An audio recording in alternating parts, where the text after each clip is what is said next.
Latest news updates కోసం ఇప్పుడే download చేసుకోండి media effects app. Welcome to media effects. దేశవ్యాప్తంగా లోకసభ ఎన్నికలు 2024లో భాగంగా రెండో దశ పోలింగ్ మొదలైంది.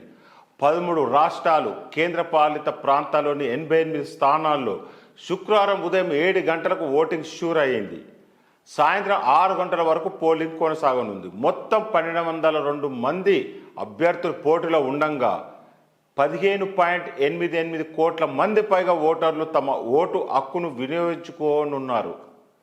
కేరళలోని 20, కర్ణాటకలో 14, రాజస్థాన్లో 13, మహారాష్ట్రలో 8, ఉత్తరప్రదేశ్లో 8, మధ్యప్రదేశ్లో 6, అస్సాం, బీహార్లో 5, ఛత్తీస్గఢ్, పశ్చిమ బెంగాల్లో 3 చొప్పున, మణిపూర్, త్రిపుర, జమ్మూ కాశ్మీర్లో ఒక్కో స్థానానికి పోలింగ్ జరుగుతుంది. నిజానికి రెండో దశలో 89 నియోజకవర్గాలకు పోలింగ్ జరగాల్సి ఉంది. కానీ మధ్యప్రదేశ్లోని బేతుల్ నియోజకవర్గ బీఎస్పీ అభ్యర్థి మృతి చెందడంతో అక్కడ పోలింగ్ రీషెడ్యూల్ అయ్యింది.